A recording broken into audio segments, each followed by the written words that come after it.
Rank correlation find करने का है। मैथमेटिकली हमने ऐसे सॉल्व किया है इसको। हमारे पास रैंक कोरिलेशन फाइंड करने के लिए दो ऑप्शन है, एक तो हमें रैंक दिया हुआ है, दूसरा हमने रैंक कैलकुलेट करना है।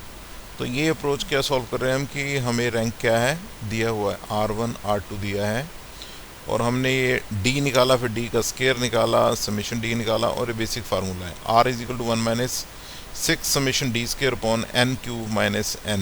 तो इसकी वैल्यू कितनी आई 782। अब बात करते हैं कि यह है कंप्यूटर ओरिएंटेड स्टैटिस्टिकल मेथड्स। ये तो मैनुअली सॉल्व किया, इसी चीज़ को आप एप्लीकेशन सॉफ्टवेयर या प्रोग्रामिंग के थ्रू कैसे कर सकते हैं।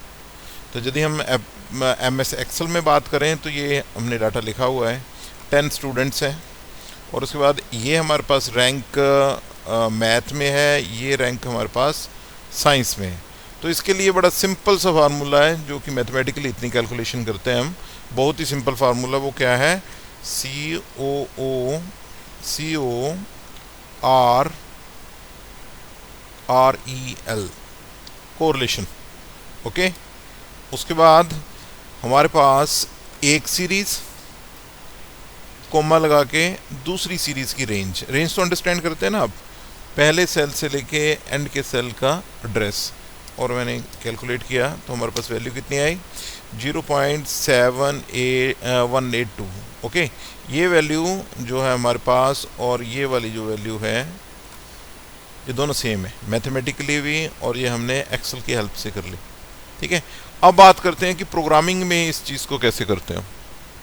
प्रोग्रामिंग में इस चीज़ को कैसे करते हैं, तो ये प्रोग्राम को अंडरस्टैंड करिए क्या है कि ये मैंने प्रोग्राम बनाया हुआ है, इसकी आउटपुट को फिर से मैं रन कर देता हूँ। ये प्रोग्राम बनाया है, इसको समझते हैं क्या प्रोग्राम बनाया है, फिर इसको रन करते हैं पहले। तो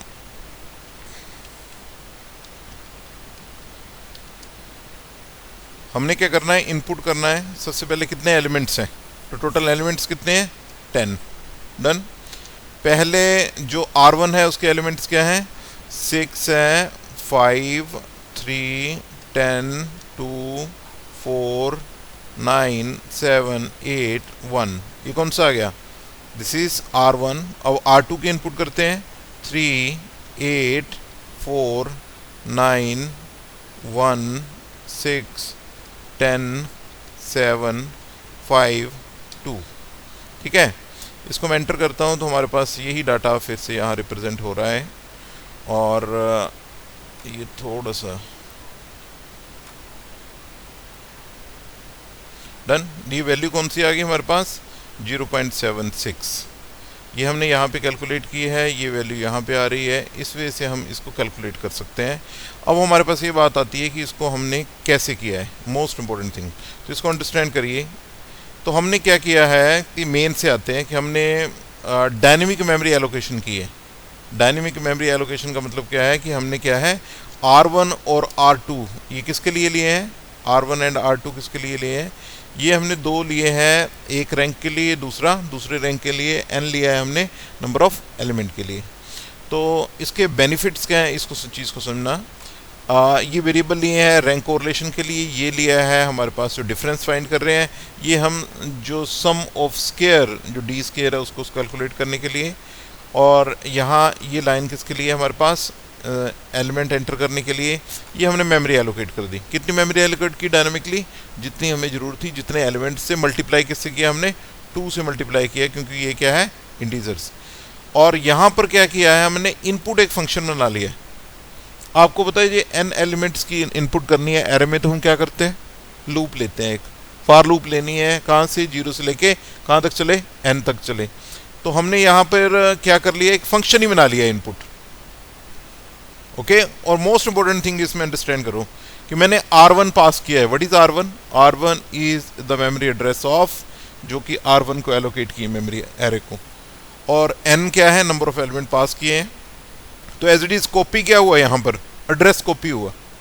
तो यहाँ पर मैंने लूप लगाई कहाँ तक n तक, और यहाँ पे R में हमने इसको वैल्यूट कर लिया।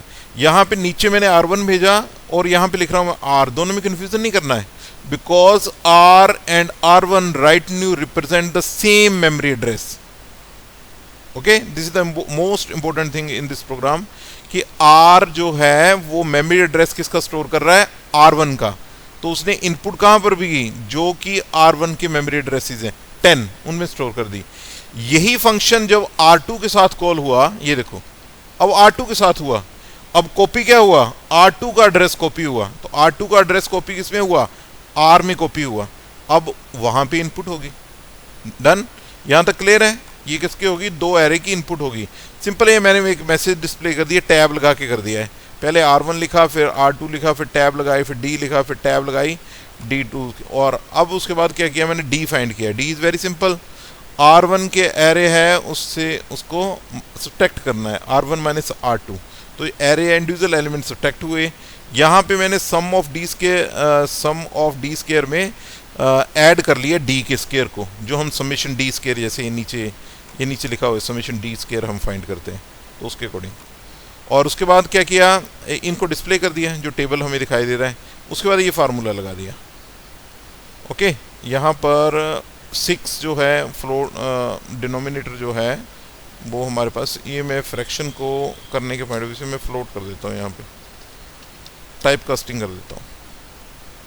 ओके, तो ये फार्मूला रहा है 6 समेशन डी स्केयर, ये देखो नीचे summation D square N square. तो एन क्यूब माइनस एन को आप ये भी लिख सकते हैं, एन कॉमन निकाल लो, और यहाँ पर 1 आना था, ये कन्वर्ट होगी 1। यहाँ पे देखो n को कॉमन ले लिया, n स्केयर माइनस 1 रहेगा। ओके, इसको हम कंपाइल करते हैं, इसको हम रन करते हैं। ये क्लियर है, RC को प्रिंट कर दिया, that's all. Get C H क्यों लगाते हैं, स्क्रीन को हेल्ड करने के लिए। अब इसको हम रन करते हैं, अगेन रन कर लेते हैं। वैल्यू एलिमेंट कितने हैं हमारे पास, 10।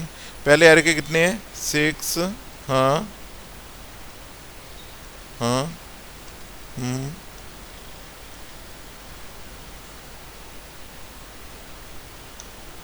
1, ये एक का हो गया। अब दूसरी सीरीज 8,